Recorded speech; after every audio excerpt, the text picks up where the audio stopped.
ആണ്ടുവട്ടത്തിലെ 12ാമത്തെ ഞായർ. ഇന്നത്തെ സുവിശേഷത്തിൽ യേശുനാഥൻ ഭയരഹിതമായി വിശ്വാസ സാക്ഷ്യമേകുന്നതിനും ധീരതയോടെ സുവിശേഷ പ്രഘോഷണം നടത്തുന്നതിനും നമ്മെ ആഹ്വാനം ചെയ്യുകയാണ്. ഇന്നത്തെ സുവിശേഷം പ്രധാനമായും അപ്പോസ്തലന്മാർക്ക് നൽകുന്ന പ്രേക്ഷിത പ്രവർത്തന മാർഗരേഖയുടെ പശ്ചാത്തലത്തിലാണ് നാം മനസ്സിലാക്കേണ്ടത്. പ്രേക്ഷിത പ്രവർത്തനത്തിനായി നാം വ്യാപരിക്കുമ്പോഴും ഉണ്ടാകുന്ന പീഡകളെക്കുറിച്ചും അതുവഴി നമുക്കുണ്ടായിരിക്കേണ്ട ത്യാഗ മനോഭാവത്തെക്കുറിച്ചും യേശു സൂചിപ്പിക്കുന്നു. സാധാരണ ജീവിതത്തിൽ നമുക്കുണ്ടാകുന്ന പീഡകളിൽ നിന്ന് വ്യത്യസ്തമാണ് സുവിശേഷ പ്രഘോഷണം നടത്തുമ്പോൾ നമുക്കുണ്ടാകുന്ന പീഡാസഹനം എന്നുള്ളത്. അനുദിന ജീവിതത്തിൽ നമുക്ക് പലതരത്തിലുള്ള പീഡകൾ അനുഭവിക്കേണ്ടി വരാറുണ്ട്.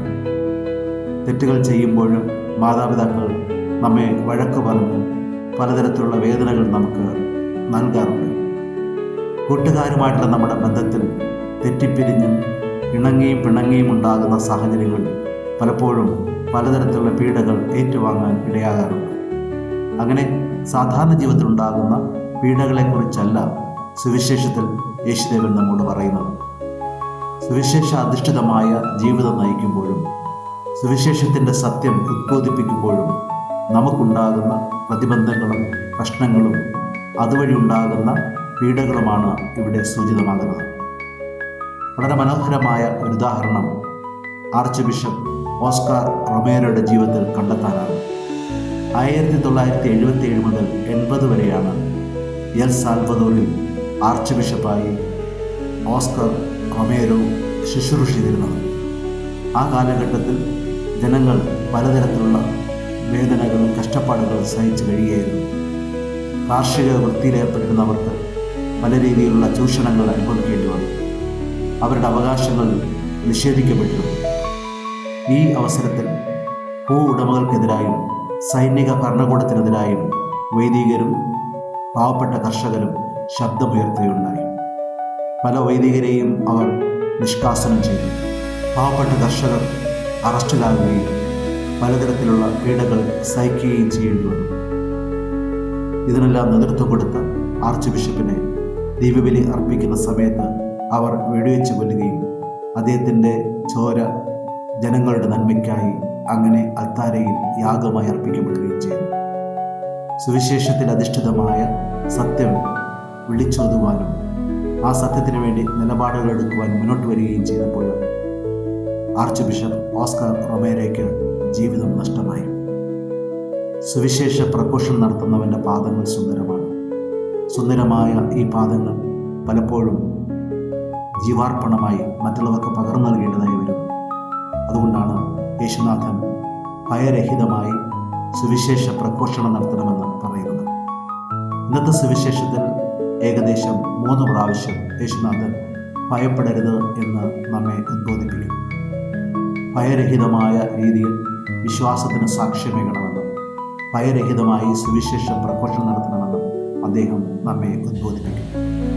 ഇപ്രകാരം സുവിശേഷ പ്രഘോഷണം നടത്തുമ്പോഴുണ്ടാകുന്ന ആപത്തുകളും അതുവഴി ഉണ്ടാകുന്ന പ്രശ്നങ്ങളും മുൻകൂട്ടി മനസ്സിലാക്കി യേശുവിനോടൊപ്പം നിലപാടുകളെടുത്ത് മുന്നോട്ട് പോകുവാൻ വേണ്ടി ക്രിസ്തു ശിഷ്യൻ തയ്യാറാകണമെന്നാണ് യേശുനാഥൻ ആവശ്യപ്പെടുന്നത്. ഈ സുവിശേഷ പ്രഘോഷണ ദൗത്യം ധീരതയോടുകൂടി ചെയ്യുവാൻ തക്ക രീതിയിൽ ഭയരഹിതമായി വർദ്ധിക്കുമ്പോൾ തീർച്ചയായും നാം ആരെയാണ് ഭയപ്പെടേണ്ടതെന്ന് യേശുനാഥൻ പറയുന്നുണ്ട്. മനുഷ്യരെയോ മനുഷ്യരുടെ അധികാരങ്ങളെയോ അവരുടെ ശക്തിയോ അല്ല ഭയപ്പെടേണ്ടത്, മറിച്ച് അതിനും അതീതമായി നിൽക്കുന്ന ദൈവത്തിൻ്റെ ശക്തിക്ക് മുന്നിലാണ് നാം നമ്മെ തന്നെ സമർപ്പിച്ചുകൊണ്ട് ഭയപൂർണമായ ജീവിതത്തെ യഥാർത്ഥ തലത്തിൽ മനസ്സിലാക്കുകയും ഉൾക്കൊള്ളുകയും ചെയ്യേണ്ടത്. ഇന്നത്തെ 1ാമത്തെ വായനയിൽ പീഡകൾ ഏറെ സഹിക്കേണ്ടി വന്ന ജെറമ്യാ പ്രവാചകനെയാണ് നാം കാണുന്നത്. ജെറൂസലേം തകർക്കപ്പെടുന്ന ഒരവസ്ഥയിലെത്തി. ബാബിലോൺകാർ ജെറൂസലേമിലേക്ക് ആക്രമണം അഴിച്ചുവിടുവാൻ ഒരുങ്ങിയായിരുന്നു. ജെറൂസലേം തകർക്കപ്പെടും എന്നുള്ള അവസ്ഥ വന്നപ്പോൾ ദൈവവചനത്താൽ പ്രചോദിതനായ ജെറമ്യാ പ്രവാചകൻ ബാബിലോൺകാരുമായി സന്ധി ചേരണമെന്നുള്ള ഒരാഹ്വാനമാണ് നൽകിയത്. എന്നാൽ ജെറൂസലേമിലെ ഭരണാധികാരികൾക്ക് അത് സ്വീകാര്യമായിരുന്നില്ല. ജെറമ്യാ പ്രവാചകൻ ബാബിലോൺകാരുടെ ഒരു ചാരനാണെന്ന് കള്ളപ്രചാരണം നടത്തി ജെറമ്യ പ്രവാചകനെ അവർ പലതരത്തിൽ ഉപദ്രവിക്കാൻ തുടങ്ങി.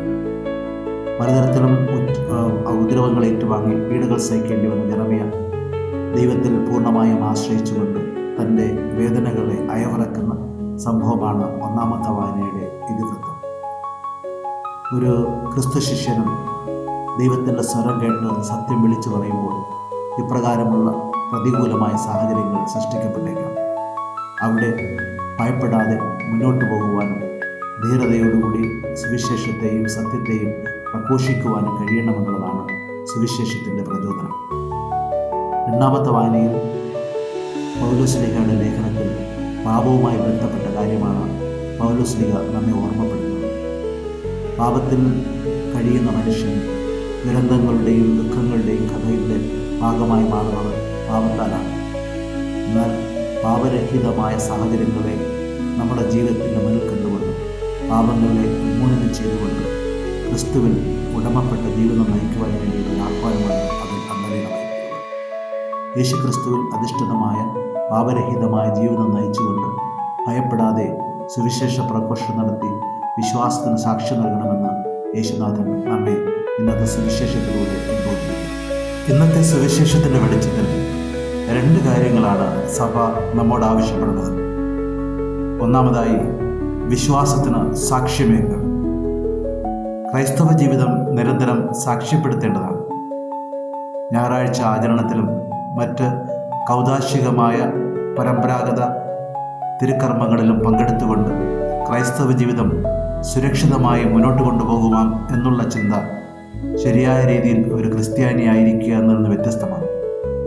ശരിയായ രീതിയിൽ ഒരു ക്രിസ്ത്യാനി ആയിരിക്കുക എന്നത് പ്രതികൂലമായ സാഹചര്യങ്ങളിലും വ്യത്യസ്തമായ ജീവിത സാഹചര്യങ്ങളിലും ജീവിതത്തിന് വെല്ലുവിളി ഉണ്ടാകുമ്പോഴുമൊക്കെ വിശ്വാസത്തെ മുറുകെ പിടിച്ചുകൊണ്ട് കർത്താവിന് സാക്ഷ്യം വഹിച്ച് ജീവിക്കുക എന്നുള്ളതാണ്. അത് നമ്മുടെ ഭവനങ്ങളിലും ദേവാലയങ്ങളിലും മാത്രമല്ല, നമ്മുടെ ജോലി സ്ഥലങ്ങളിലും പഠനവേളകളിലും ജീവിതത്തിൻ്റെ വിവിധ വ്യാപാരങ്ങളിലും ഞാൻ ക്രിസ്ത്യാനിയാണ് എന്നുള്ള ശക്തമായൊരു സാക്ഷ്യം അനിവാര്യമായിട്ട് വരുന്നു. ഇത് ബോധപൂർവം മനസ്സിലാക്കി ഒരു ക്രിസ്ത്യാനി നല്ല ക്രിസ്ത്യാനിയായി വിശ്വാസത്തെ സംരക്ഷിക്കുമ്പോഴാണ് ഇന്നത്തെ സുവിശേഷം നമ്മുടെ ജീവിതത്തിൽ പ്രസക്തമാകുന്നത്. രണ്ടാമത്, ഓരോ ക്രൈസ്തവനും വിളിക്കപ്പെട്ടിരിക്കുന്നത് സുവിശേഷം പ്രഘോഷിക്കുവാൻ വേണ്ടിയാണ്. സുവിശേഷം പ്രഘോഷിച്ചില്ലെങ്കിൽ എനിക്ക് ദുരിതം എന്ന് ഉറക്കെ പ്രഖ്യാപിച്ച വിശുദ്ധ പൗലോസ്ലീഹായെ മാതൃകയാക്കിക്കൊണ്ട് നാമും സുവിശേഷ പ്രഘോഷണം നടത്താൻ ബാധ്യസ്ഥരാണ്. ഭാരതത്തിൻ്റെ നാനാ മേഖലകളിൽ സുവിശേഷ പ്രഘോഷണം നടത്തി യേശുവിന് വേണ്ടി സധൈര്യം ജീവിക്കുന്ന ധാരാളം മിഷണന്മാരുണ്ട്. പക്ഷേ അവർ അഭിമുഖീകരിക്കുന്ന പ്രശ്നങ്ങളും പ്രയാസങ്ങളും നിരന്തരം നാം വായിക്കുകയും മാധ്യമങ്ങളിലൂടെ അറിയുകയും ചെയ്യുന്നു. ചിലത് നാം അറിയാതെ പോകുന്നു. പക്ഷേ അങ്ങനെയുള്ള സന്ദർഭങ്ങളിൽ നാം പലപ്പോഴും അത് കേട്ട് അല്പം അസ്വസ്ഥരായി വീണ്ടും നമ്മുടെ പഴയ ലോകത്തിലേക്ക് നാം വ്യാപരിക്കുകയാണ്. യഥാർത്ഥത്തിൽ അവരുടെ അനുഭവം ഉൾക്കൊള്ളുവാൻ തക്ക രീതിയിൽ വിവിധ മേഖലകളിൽ പ്രേക്ഷിതരായി പോകുവാനും അവരോടൊപ്പം ഒരാഴ്ചയെങ്കിലും ചെലവഴിക്കാനും അങ്ങനെ യഥാർത്ഥ പ്രേക്ഷിത മേഖലകളിലെ വെല്ലുവിളികളെ ഏറ്റെടുക്കുവാനുമുള്ള ഒരു മനോഭാവം നമുക്കുണ്ടായാൽ മാത്രമേ നാം ജീവിക്കുന്ന ഈ ജീവിത സാഹചര്യങ്ങളിൽ യേശുക്രിസ്തുവിന് വേണ്ടി സധൈര്യം സുവിശേഷ പ്രഘോഷണം നടത്തുവാൻ നമുക്ക് കഴിയും.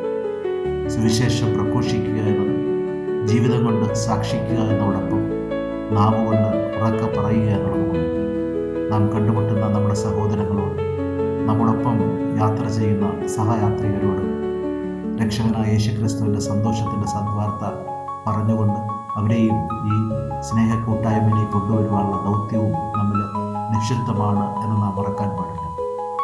സുവിശേഷം യഥാർത്ഥ ശിഷ്യത്വത്തിലേക്കാണ് നമ്മെ വിളിക്കുന്നത്. ഈ ശിഷ്യത്വം തരുന്ന രണ്ട് വ്യത്യസ്തമായ ജീവിത സാക്ഷ്യത്തിലേക്കാണ് നമ്മുടെ ശ്രദ്ധ കൊണ്ടുവന്നത്. ഇത് ചെയ്യുവാൻ നമുക്ക് ഭയരഹിതമായ ഒരു മനോഭാവം ഉണ്ടാകണമെന്നാണ് അടിവരയിട്ട് കർത്താവ് പറയുന്നത്. നമുക്കും നിരന്തര ജീവിതത്തിൻ്റെ മേഖലകളിൽ ഭയരഹിതമായി ജീവിക്കുന്ന കർത്താവിനെ പ്രഘോഷിക്കുവാനുള്ള ശക്തിയും ബലവും തരുവാൻ ഇടയാകണമെന്ന് പ്രാർത്ഥിച്ചുകൊണ്ട് നമ്മുടെ നാവുകളെ ദൈവത്തെ പ്രഘോഷിക്കുവാൻ വേണ്ടി ഉപയോഗിച്ചുകൊണ്ട് നമ്മുടെ പാദങ്ങൾ യേശുവിനെ പ്രഘോഷിക്കുന്ന മേഖലകളിലേക്ക് യാത്ര ചെയ്തുകൊണ്ട് നമ്മുടെ കരങ്ങൾ മറ്റുള്ളവരെ സുവിശേഷത്തിൻ്റെ ചൈതന്യത്തിൽ സഹായിക്കുന്ന കരങ്ങളായി മാറ്റിക്കൊണ്ട് യഥാർത്ഥ പ്രേക്ഷിതരാകാൻ നമുക്ക് പരിശ്രമിക്കാം. ഞാൻ പണ്ട് ഇടവകയിൽ വികാരിയായിരുന്നപ്പോൾ ഞങ്ങളുടെ ഇടവകയിൽ ജോർജ് എന്ന ഒരു സർക്കാർ ഉദ്യോഗസ്ഥനുണ്ടായിരുന്നു. അദ്ദേഹം സർക്കാർ ഉദ്യോഗ മേഖലകളിൽ അറിയപ്പെടുന്ന ഒരാളായിരുന്നു. കൈക്കൂലി മേടിക്കുകയോ സത്യത്തിന് വിരുദ്ധമായ പ്രവൃത്തികൾ ഒന്നും ചെയ്യുകയോ ചെയ്യാതെ വിശ്വസ്തനായി സുവിശേഷാധിഷ്ഠിതമായ ജീവിതം നയിച്ചുകൊണ്ട് അദ്ദേഹം ഓഫീസുകളിൽ ജോലി ചെയ്തു. എന്നാൽ പല ഓഫീസുകളിലും അദ്ദേഹത്തിന് തുടർച്ചയായി ജോലി ചെയ്യാൻ കഴിഞ്ഞില്ല. അദ്ദേഹത്തിൻ്റെ സത്യസന്ധതയും വിശ്വസ്തതയും പലപ്പോഴും പലതരത്തിലുള്ള ട്രാൻസ്ഫറുകളും അദ്ദേഹത്തിന് നൽകുവാനിടയായി. എന്നാൽ ഒരു കാരണവശാലും ഭയപ്പെടാതെ വിശ്വസ്തയോടെ എവിടെയെല്ലാമായിരുന്നു അവിടേക്ക് അദ്ദേഹം തൻ്റെ ശുശ്രൂഷ ചെയ്യുകയുണ്ടായി. അതിലൂടെ അദ്ദേഹത്തിന് ദൈവത്തെ മഹത്വപ്പെടുത്തുവാൻ കഴിയുകയും ചെയ്തു. ഈ ജോർജ് തൻ്റെ ശുശ്രൂഷ ചെയ്യുമ്പോൾ ദേവാലയത്തിൽ വരികയും ഞങ്ങളോടൊപ്പം പ്രാർത്ഥിക്കുകയും ചെയ്യുമ്പോൾ ഒരു ഭയവും അദ്ദേഹത്തിൻ്റെ മുഖത്ത് കണ്ടിരുന്നില്ല. ഉന്നത ഉദ്യോഗസ്ഥന്മാരെ നേരിടുമ്പോഴും അവരുമായി സംസാരിക്കുമ്പോഴും അദ്ദേഹത്തിന് ഭയമില്ലായിരുന്നു. കാരണം അദ്ദേഹത്തെ സംബന്ധിച്ചിടത്തോളം ദൈവത്തിൻ്റെ മുമ്പിലുള്ള ഭയവും വിനയാന്വിത ഭാവവുമായിരുന്നു മുഖമുദ്ര. ദൈവത്തെ ഭയപ്പെട്ടുകൊണ്ടും മനുഷ്യരെ പൂർണ്ണമായും വിശ്വസിച്ചുകൊണ്ടും ദൈവത്തിൽ ആശ്രയിച്ച് മുന്നോട്ട് പോകുന്ന ഒരു ജീവിതചര്യയായിരുന്നു അദ്ദേഹത്തിൻ്റെ. ആ ജീവിതചര്യ മറ്റുള്ളവർക്ക് ഉൾക്കൊള്ളുവാൻ കഴിയുന്നതിലും അധികമായിരുന്നു. അതുകൊണ്ട് തന്നെ തുടർച്ചയായിട്ടുള്ള ട്രാൻസ്ഫറുകൾ അദ്ദേഹത്തിന് കേൾക്കേണ്ടി വന്നു. പലപ്പോഴും ദൂരസ്ഥലത്ത് അദ്ദേഹത്തിന് ട്രാൻസ്ഫറായി പോകേണ്ടി വന്നു. പക്ഷേ അവിടെയൊക്കെ ആരെയും കുറ്റപ്പെടുത്താതെ സന്തോഷത്തോടെ യേശുവിനെ മാത്രം മുറുകെ പിടിച്ചുകൊണ്ട് തൻ്റെ ശുശ്രൂഷ ചെയ്ത അദ്ദേഹത്തെ ഇന്നും ഞാൻ ബഹുമാനത്തോടെ ഓർമ്മിക്കുന്നു. നമ്മുടെ ജീവിതത്തിൻ്റെ മേഖലകളിൽ ഇപ്രകാരം യേശുവിനെ സധൈര്യം പ്രഘോഷിക്കുവാനും സാക്ഷ്യപ്പെടുത്തുവാനും കഴിയുന്ന സാഹചര്യങ്ങൾ ഉണ്ടാകട്ടെ. അതിനായി നമ്മെ തന്നെ സുവിശേഷാധിഷ്ഠിതമായ മൂല്യങ്ങൾക്കായി വിട്ടുകൊടുക്കാൻ തമ്പുരാൻ നമ്മെ നയിക്കട്ടെ.